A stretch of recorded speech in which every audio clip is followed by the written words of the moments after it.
Graça e paz.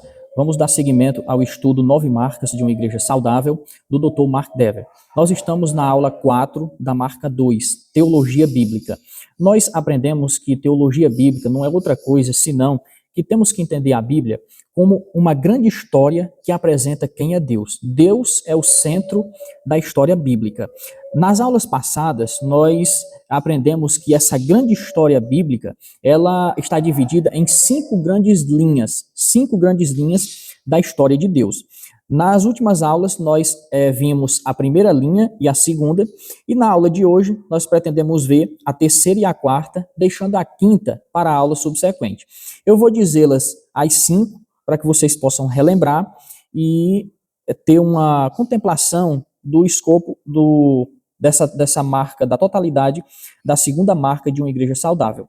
Detalhe, a primeira marca de uma igreja saudável, segundo o nosso estudo, é a pregação expositiva. Segunda marca, teologia bíblica. É sobre ela que nós estamos estudando hoje.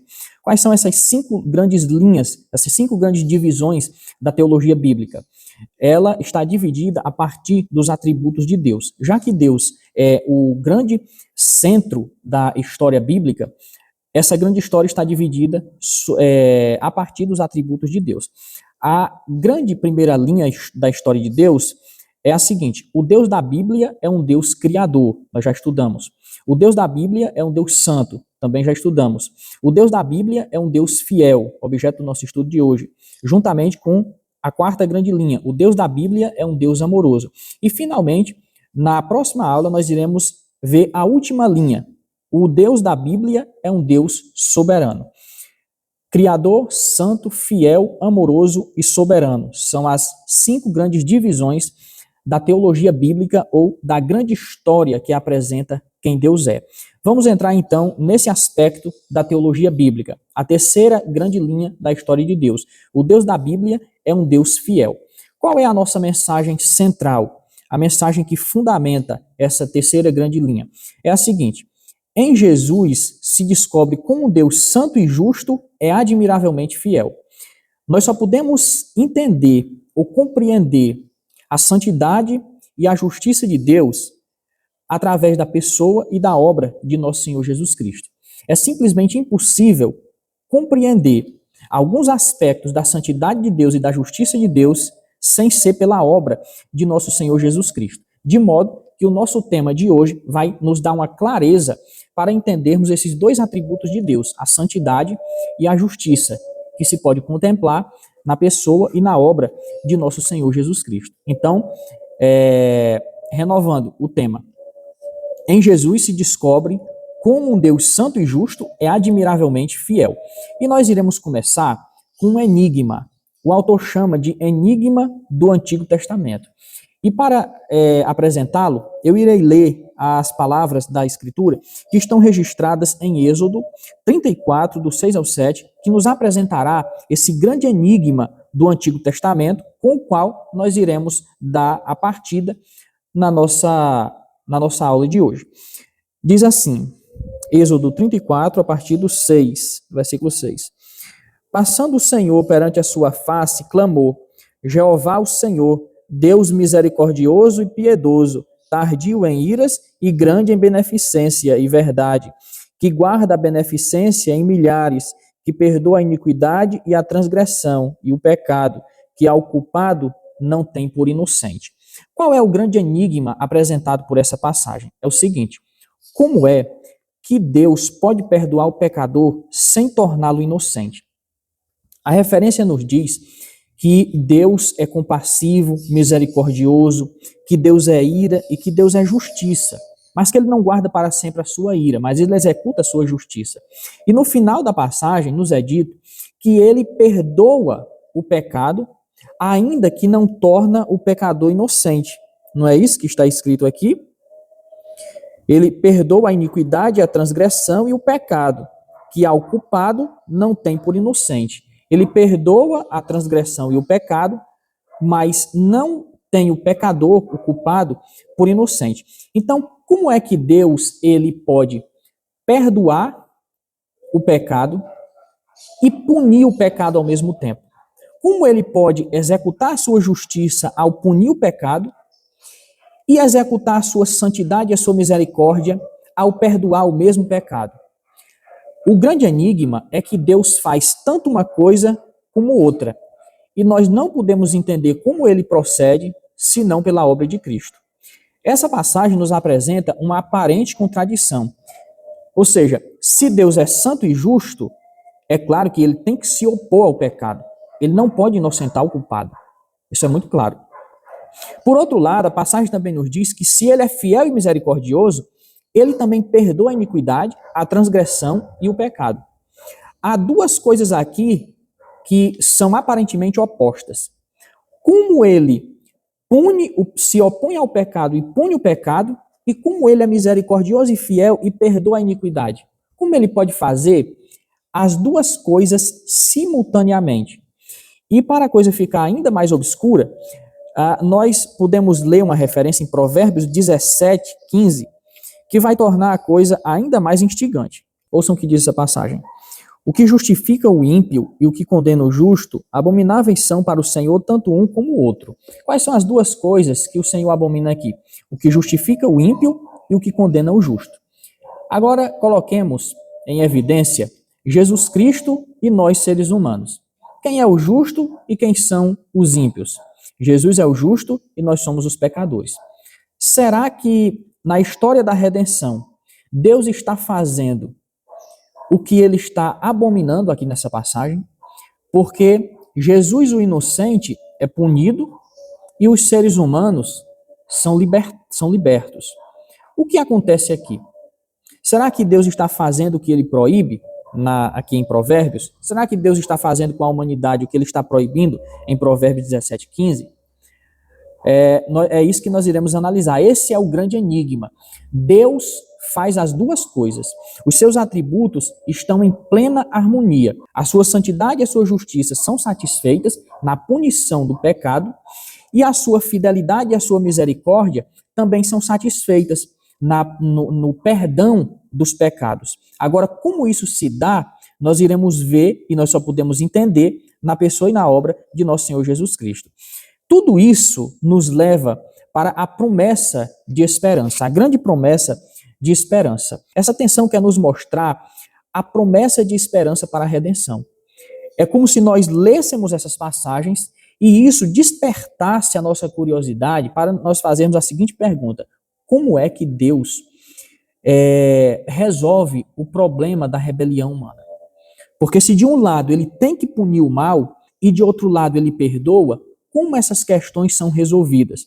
Então essa tensão entre a punição e o perdão nos leva para o processo pelo qual Deus faz essa grande obra. Deus, ele faz as duas coisas. Ele salva o seu povo, perdoando e punindo ao mesmo tempo. Ou punindo e perdoando ao mesmo tempo. Punindo o pecado e perdoando o pecado sem inocentar o culpado. Esse é que é o grande enigma. Como ele pode perdoar o pecado sem me inocentar? Como isso se processa? Pois se ele punir, não há como perdoar. E se ele perdoar, não há como punir. Então, como punir e perdoar ao mesmo tempo? Como Deus faz isso? É uma obra que só ele pode fazer. Punir e perdoar ao mesmo tempo. Como ele pune o meu pecado e perdoa-o ao mesmo tempo? É isso que nós iremos entender. O enigma está apresentado, o problema está apresentado. Agora nós vamos em busca da esperança da resolução. Vamos à resposta do mistério. A resposta estava em Deus e sua promessa. Estava na pessoa prometida.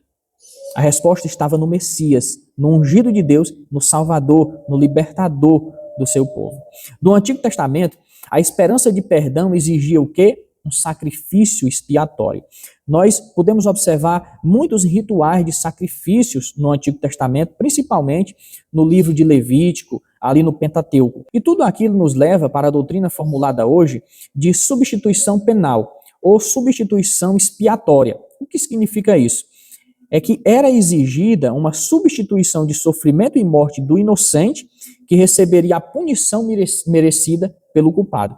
Então, um substituto recebe a culpa e a punição do culpado, para que o culpado fosse liberto, fosse livre, mas sem impunidade, o seu pecado era punido. Dessa maneira, o pecado era punido no substituto e o pecador era perdoado. É assim que se começa o processo. Vamos falar um pouco então desse substituto. Nós devemos tudo a esse substituto. Esse substituto é a pessoa mais importante em nossas vidas, porque foi ele que nos substituiu nesse sofrimento, nessa punição que era devida a nós. O substituto, quem ele é? Ele é o Messias, a esperança prometida, o cumprimento de todas as promessas. Observação aqui. No tempo de Cristo, as pessoas estavam certas de que o Messias viria. Não haveria dúvidas sobre isso. Elas estavam em alta expectativa de que o Messias haveria de chegar e iria libertar então o povo, seja do jugo da servidão imperial e também da servidão maior, que era a servidão do pecado. Havia no tempo de Cristo, então, uma forte expectativa de um rei salvador. Gravem essa palavra, um rei salvador. Essa é uma das funções do Messias. Ele é um rei salvador. Diante dessa forte expectativa messiânica, Jesus chega. E ele é o profeta de Deuteronômio 18:15. Ele é o cumprimento daquela profecia de Moisés. O que foi que Moisés disse? Deus suscitará um profeta semelhante a mim dentre vocês, e vocês devem ouvir tudo o que ele disser. Jesus é o cumprimento dessa profecia. Jesus uniu as profecias aparentemente opostas. As profecias que diziam que o Messias viria no seu reino glorioso, ou seja, ele vem como rei glorioso e como servo sofredor. Existem esses dois blocos de promessas. Aquelas que dizem respeito ao Messias como rei glorioso e aquelas que fazem referência a ele como servo sofredor, que morreria em lugar do seu povo. Jesus Cristo cumpre essas duas funções. Ele é o rei glorioso e o servo sofredor. Agora, essa é aparentemente uma grande ironia. Como um rei pode ser servo? Como a sua glória pode ser sofredora? Só em Jesus essas duas coisas se cumprem. É aqui então que nós começamos a entender a resolução do enigma. Jesus, o Messias, é a resolução do enigma de Êxodo 34. O Messias real, o Messias rei, servo, é nossa única esperança. Jesus, então, é o substituto que é punido para que o seu povo seja livre. É Jesus o nosso substituto. Além disso, Jesus revela como Deus pode perdoar nossa impiedade e, ao mesmo tempo, punir o culpado. Como isso se dá? Jesus paga a dívida e leva a nossa culpa. Assim, irmãos, em Cristo, Deus é justo e justificador, como diz Paulo em Romanos 3:26.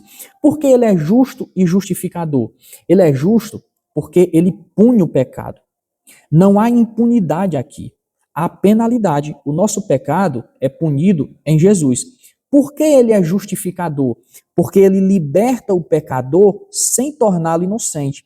Ele dá ao pecador uma declaração de justiça. Uma declaração de que ele é justo com base na obra de Cristo. Pelos méritos de Cristo, pelo que Cristo fez, o pecador então é justificado se põe em Jesus a sua fé. Dessa maneira, o enigma se resolve. Deus pune o pecado em Jesus, sua santidade e sua justiça são satisfeitas, e a sua fidelidade e a sua misericórdia também podem ser vistas na libertação do pecador justificado. Não há impunidade. O pecado e a culpa do pecador foram punidas em Cristo. Em Jesus, a santidade e a justiça de Deus, então, foram satisfeitas. O pecado foi punido em Jesus. Já em mim, a fidelidade e a misericórdia foram aplicadas. Em Jesus, nós podemos contemplar a santidade e a justiça de Deus. Ele sofreu por nós. Quando olhamos para nós, podemos ver a misericórdia e a fidelidade de Deus. Nós fomos libertos. Deus aplicou em nós a sua fidelidade, a sua misericórdia. Ele nos libertou, não de maneira impune. O nosso mal foi punido em nosso Senhor Jesus Cristo. Eu fui perdoado. Repito, isso não é impunidade. E por quê? Porque nós não fomos inocentados. Nós fomos declarados justos. No momento em que cremos em Cristo, instantaneamente recebemos de Deus essa declaração jurídica e, segundo a linguagem teológica, forense. É uma declaração diante de Deus de que nós somos justos com base nos méritos de Cristo. A justificativa, então, é que o nosso pecado foi realmente punido em Cristo. Se o meu pecado, o meu mal, foi punido em Cristo, eu já não tenho mais culpa. Já não devo mais nada a Deus. Sou então declarado justo, não pelos meus méritos, por nada em mim, tão somente pela pessoa e a obra de nosso Senhor Jesus Cristo. O que Jesus Cristo, então, veio fazer? Vamos nos concentrar um pouquinho aqui na pessoa do nosso Salvador. Devemos tudo a Ele. Jesus veio fazer o quê? Jesus veio nos reconciliar com Deus. Essa é a sua grande obra. Ele veio vencer as tentações em que Adão e Israel falharam. Ele venceu as tentações em que nós tínhamos falhado. Ele cumpriu tudo sem falhar. Ele cumpriu a profecia de Moisés, de Deuteronômio 18:15. Ele veio fazer mais o quê? Ele veio nos substituir e receber a nossa condenação. Além disso, ele veio ser a palavra encarnada, o verbo vivo, o verbo de Deus. E finalmente, nesse sentido, Jesus Cristo veio ser o Cordeiro de Deus, imolado em favor do seu povo. São alguns aspectos da obra do nosso Senhor Jesus Cristo. Em conclusão, podemos dizer o seguinte, que o nosso autor, o Dr. Mark Dever, ele começa as duas primeiras grandes linhas dessa grande história de Deus, da teologia bíblica, dizendo que Deus é criador e que Deus é santo. E agora ele termina mostrando que esse mesmo Deus é admiravelmente fiel, o que em Cristo se torna visível. A fidelidade de Deus em relação à sua santidade e justiça só se torna claramente visível e só pode ser entendidos, esses assuntos só podem ser entendidos à luz da obra de nosso Senhor Jesus Cristo. Então, o que significa dizer que Deus é fiel? Dizer que Deus é fiel é a mesma coisa que dizer que ele cumpriu todas as suas promessas. Essa é uma boa definição da fidelidade de Deus, que Deus cumpre o que ele promete. Deus é fiel no cumprimento de todas as suas promessas, assim como está registrado em Lucas 1:37. As promessas reais, aquelas promessas, especificamente aqui, que diziam respeito a Jesus como Messias, o Rei glorioso, Jesus cumpriu essas promessas, e, de outro lado, ele também cumpriu aquelas promessas que faziam referência a ele como um servo sofredor.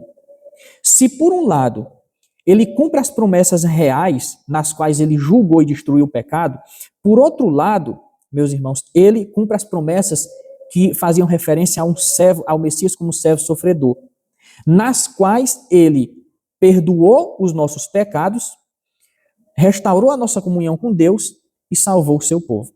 Tudo isso convergiu na pessoa de nosso Senhor Jesus Cristo, o Messias Rei e o servo sofredor. Essa é a conclusão da nossa primeira parte. A terceira grande linha da teologia bíblica. O Deus da Bíblia é um Deus fiel. Passemos agora à quarta grande linha da teologia bíblica. O Deus da Bíblia é um Deus amoroso. E o que nós vamos fazer aqui é ler algumas referências e perceber pelos sofrimentos de Cristo o amor de Deus. Qual é a ideia geral aqui? Deus cumpre suas promessas por causa de seu amor especial pelo povo da aliança. É muito importante entender essa última parte. O amor especial de Deus pelo povo da aliança. Esse amor especial é revelado nos sofrimentos de Jesus Cristo. Não há condição alguma de percebermos o amor de Deus, o amor especial de Deus, a não ser pelos sofrimentos de Jesus Cristo. Assim como sua fidelidade só é percebida na obra de Cristo, o seu amor de igual maneira. Então, vamos aqui ao primeiro ponto. O amor especial de Deus pelo povo da aliança. Em primeiro momento, temos que compreender algo aqui sobre a nossa missão. Nós temos uma missão neste mundo. Qual seja ela? Podemos perceber pelos seguintes pontos. Deus nos fez para refletir a sua própria imagem. Deus nos fez para isso, para refletir a imagem de Deus. Deus nos fez para viver em aliança com Ele. Agora, como nós podemos ter aliança com Deus depois da rebelião, depois da queda, depois do pecado? A resposta está na obra de Jesus Cristo, o nosso substituto, o Messias real e o servo sofredor. A obra de Jesus restaura a imagem de Deus em nós. Nos reconcilia com Deus, para que então nós cumpramos a nossa missão, a nossa finalidade, o objetivo pelo qual nós fomos criados, que é refletir a imagem de Deus, que foi deturpada pelo pecado e que em Cristo é restaurada novamente, para, enfim, nós nos alinharmos com a nossa natureza, cumprirmos a nossa missão, refletirmos a imagem de Deus no mundo. Além disso, o amor de Deus pode ser visto nos sofrimentos de nosso Senhor Jesus Cristo. Olha o que o Senhor diz em Lucas 27, do 45 ao 47. E começando por Moisés, discorrendo por todos os profetas, expunha-lhes o que a seu respeito constava em todas as Escrituras. Então lhes abriu o entendimento para compreenderem as Escrituras, e lhes disse, palavras do Senhor. Assim está escrito que o Cristo havia de padecer e ressuscitar dentre os mortos no terceiro dia, e que em seu nome se pregasse arrependimento para a remissão de pecados a todas as nações, começando de Jerusalém. Palavras-chave aqui, padecer, ressuscitar, sofrimentos. Cristo estava determinado que Cristo iria sofrer, iria padecer, iria passar por humilhação, por desonra extrema.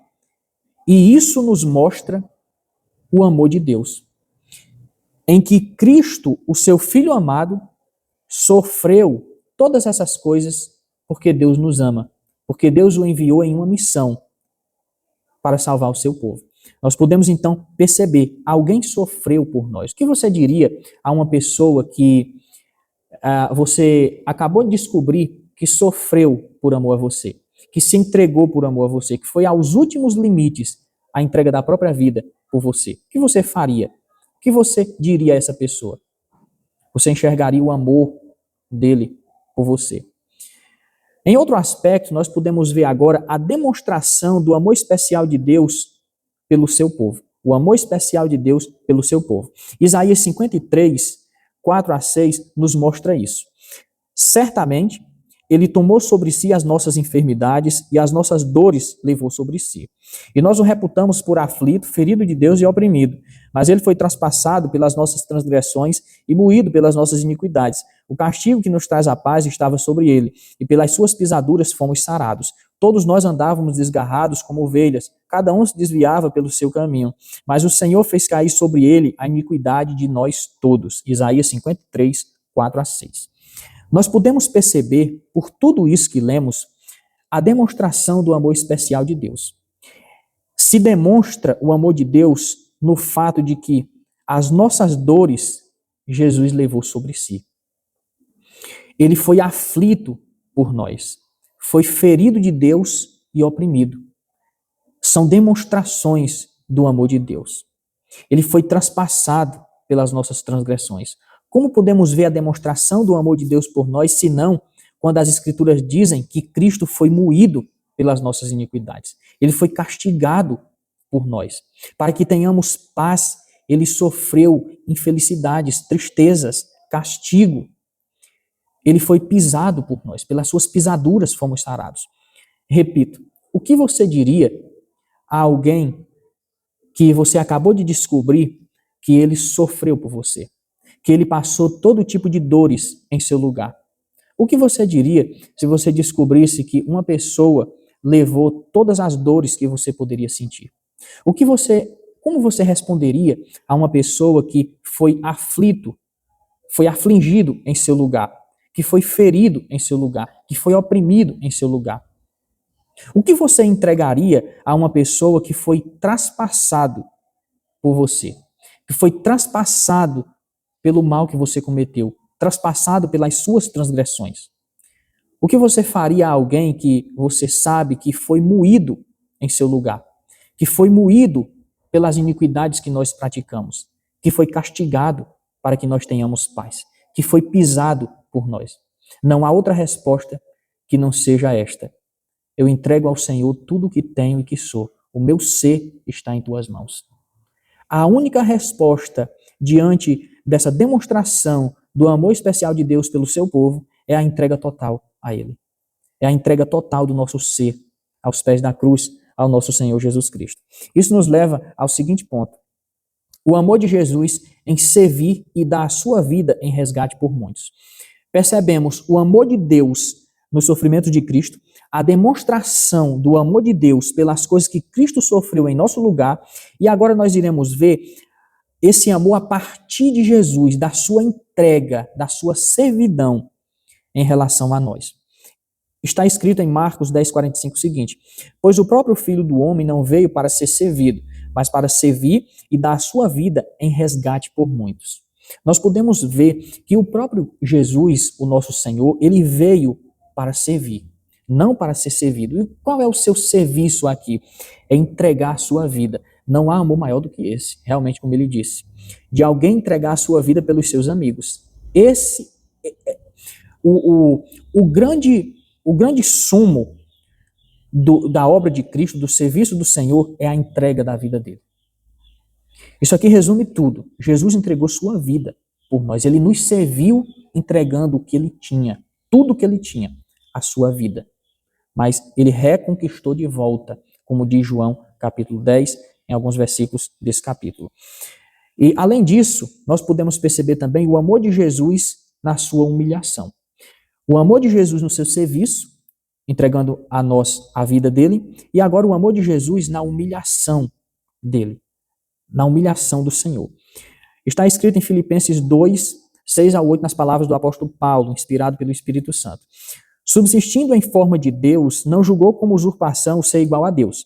Antes, a si mesmo se esvaziou, assumindo a forma de servo, tornando-se em semelhança de homens, e reconhecido em figura humana, a si mesmo se humilhou, tornando-se obediente até a morte e morte de cruz. O que você faria se você soubesse que você iria passar por uma desonra extrema, por um grande momento de humilhação, e você soubesse depois que você não passou porque alguém o substituiu? Alguém passou essa humilhação, essa desonra extrema em seu lugar, em público, que você iria ser ignorado, humilhado, desonrado em público, e você não foi. Ninguém soube que era você, porque alguém te substituiu. Como você reagiria a isso? O amor de Jesus pode ser visto na humilhação dele por nós. O que nos leva ao próximo tópico. O amor de Deus na ressurreição de Jesus. E esse é um ponto sobremaneira importante. Está escrito em Atos dos Apóstolos, capítulo 2, do 22 a 24, nas palavras do apóstolo Pedro. Varões israelitas, atendei a estas palavras. Jesus o Nazareno, varão aprovado por Deus diante de vós, com milagres, prodígios e sinais, os quais o próprio Deus realizou por intermédio dele entre vós, como vós mesmos sabeis, sendo este entregue pelo determinado desígnio e presciência de Deus, vós o matastes, crucificando-o por mãos de iníquos, o qual, porém, Deus o ressuscitou, rompendo os grilhões da morte, porquanto não era possível fosse ele retido por ela. Não era possível que Jesus fosse retido pela morte. Nós podemos ver a partir disto o amor de Deus na ressurreição de Jesus. Como nós podemos perceber isso? Deus, ao ressuscitar Jesus, estava provando ali mais uma vez o seu amor. Jesus não permaneceu no sepulcro. Deus o ressuscitou por seu amor. A morte não pôde segurar Jesus. Deus o ressuscitou por seu amor. E ao ressuscitar Jesus, se comprova que tudo o que ele fez foi aceito por Deus. A sua obra como rei messiânico, a sua obra como servo sofredor, a sua obra como substituto, a sua obra como sacrifício pelo pecado, tudo isso foi aceito por Deus através de sua ressurreição. A ressurreição comprova e confirma a realidade desses fatos. Não somente isto, mas que também foi uma obra válida diante de Deus. Deus aceitou o que Jesus Cristo fez. Além disso, o amor de Deus se vê também pelas pessoas às quais Cristo morreu, ou pelas quais Cristo morreu. Ao ressuscitar Jesus, Deus também estava dizendo, em outras palavras, por esse ato, nós, o povo da aliança, o povo especial de Deus, também haveremos de ser ressuscitados. A morte não conseguirá nos deter. Deus nos ressuscitará com o mesmo poder que ele ressuscitou Jesus Cristo, o poder do seu amor, a sua onipotência divina. Deus um dia nos ressuscitará. A morte não será suficiente para nos reter no túmulo, na escuridão, no silêncio da sepultura. Deus nos ressuscitará. Assim como é verdade que Cristo foi ressuscitado, é verdade também que seremos com ele ressuscitados. O que podemos entender também além disso é o seguinte: Deus sempre cumpre suas promessas por causa de seu amor pactual. Há um pacto, e isso nos assegura que Deus cumprirá as suas promessas por causa do seu amor pactual. Somos cristãos, irmãos, Porque Deus continua amando o seu povo. Porque Deus tem um pacto que vale a vida de Cristo pelo seu povo. Nós somos cristãos porque Ele nos ama e Ele continua a nos amar. Deus continua a manter e cumprir suas promessas por causa de seu amor. Agora, algumas perguntas para a nossa reflexão. O que significa se tornar parte do povo da aliança de Deus para ser um cristão? Sabemos que Deus ama especialmente o povo da aliança, que Jesus morreu por esse povo. Jesus diz, Ele veio para salvar o seu povo dos seus pecados. É específico aqui, é específica a vinda de Jesus. Como nós fazemos parte desse povo? Como haveremos de ser objetos do amor de Deus? Como entraremos no povo da aliança? Como estaremos no meio desse povo? O que significa se tornar o povo da aliança para ser um cristão? Além dessa outra, o que acontece quando alguém se torna um cristão? É para refletirmos. Será que é apenas uma questão de fazer uma decisão? Será que ser cristão, se tornar povo da aliança, é só questão de eu fazer uma decisão na frente das pessoas? Será que é somente uma questão de eu proferir uma certa oração em público? E quanto ao arrependimento? Precisamos nos arrepender? E a respeito da fé, precisamos crer? Pensemos sobre isso. Tudo isso está envolvido em nossa conversão. Agora um ponto importante. Se nos arrependemos e cremos, como podemos ter feito isso se de fato somos tão maus quanto as Escrituras dizem que somos? Se nós somos tão maus e se o nosso caso é irremediável, ou seja, o homem por si só não pode reverter a sua condição diante de Deus, como então podemos nos arrepender e crer? A resposta é que a ação de nos regenerar vem de algum lugar fora de nós, de Deus mesmo. Não podemos nós próprios executar a regeneração. Não podemos, digamos assim, auto-nascer de novo. É impossível. Se estamos mortos em delitos e pecados, como diz Efésios 2, como podemos nos arrepender e crer repentinamente? Se nós estamos mortos, como podemos agir em relação a Deus? Se nós despertamos, acordamos, fomos regenerados, nascemos de novo, despertamos do sono da morte espiritual e agora estamos acordados diante de Deus, quem foi que nos ressuscitou? A resposta para essas perguntas está em Deus. Deus é o autor da salvação. Não vem de outro. A nossa salvação não parte de outro lugar. Ela vem de Deus e de Deus somente. Para sermos salvos, precisamos nos arrepender. Mas a palavra de Deus diz que o arrependimento vem de Deus. Olha o que está escrito em Atos 11, 18. E ouvindo eles estas coisas, apaziguaram-se e glorificaram a Deus, dizendo, logo também aos gentios foi por Deus concedido o arrependimento para a vida. É Deus que concede-nos o arrependimento.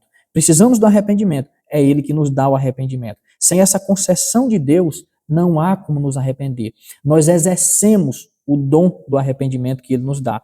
Segundo passo, precisamos da fé para crer. De onde então vem a nossa fé? A fé é um dom de Deus, segundo Efésios 2, 8 a 9. A fé que temos, que precisamos para crer em Cristo, vem de Deus. Se Deus não nos der esse dom, nenhum homem consegue crer em Cristo. Aos homens, isso é impossível, como está ali depois que Jesus conta a história do jovem rico. É impossível a salvação a qualquer homem. E a regeneração, pela qual precisamos passar, de onde ela vem? Ela vem do alto, ela vem de Deus, como podemos ver em João capítulo 3, podemos concluir isso na conversa de Jesus com Nicodemos. A regeneração, o novo nascimento é a partir de cima, a partir do alto. É uma obra externa, não é algo que se origina por nossas forças, senão que essa obra vem do alto, vem de Deus, e o Espírito sopra onde quer. Isso nos leva ao seguinte ponto. O que a nossa salvação nos mostra sobre Deus? A salvação que temos, ela nos mostra coisas grandiosas sobre Deus. Em primeiro lugar, mostra a essência do amor de Deus. A nossa salvação mostra a essência do amor de Deus. Olha o que está escrito em 1 João 4, 10 e 19. Nisto consiste o amor. Não em que nós tenhamos amado a Deus, mas em que Ele nos amou e enviou o seu Filho como propiciação pelos nossos pecados. Nós amamos porque Ele nos amou primeiro. A nossa salvação mostra a essência do amor de Deus. Ele nos amou, Ele entregou o seu Filho. Tudo parte dele. Nós amamos porque Ele nos amou primeiro. Ele nos ensinou a amar. Ele trouxe o amor a nós. Nossa salvação mostra também que Deus nos amou primeiro. Não devemos nos orgulhar se nós somos caridosos, se nós amamos alguém, porque nós só conseguimos fazer isso porque Deus colocou o seu amor em nós. Ele nos amou primeiro e a partir disso, então as consequências é que nós podemos amar outras pessoas. Nos mostra também a nossa salvação que o Deus da Bíblia é um Deus de amor maravilhoso. Conclusão dessa última parte. A fidelidade de Deus se manifesta no fato de que ele cumpriu cada uma de suas promessas. Foi o primeiro tópico de hoje. Deus cumpriu suas promessas. Isso mostra a sua fidelidade. Como? Julgando o pecado e salvando o pecador. Na cruz, seu amor e sua justiça não se anulam. Ao contrário, se encontram. O pecado é punido, o culpado é perdoado. Cristo é o substituto que torna isso possível. Não há como esse processo acontecer sem Cristo. Cristo propicia o perdão de Deus, a satisfação da justiça de Deus na condenação do pecado e do pecador em Cristo, e a satisfação da fidelidade e misericórdia de Deus na libertação do pecador que teve os seus pecados punidos no substituto. Assim, em Jesus vemos que o Deus Santo é também o Deus fiel e amoroso. Devemos entregar tudo que temos a Deus. Você crê nesse Deus? Você está disposto a confiar nele?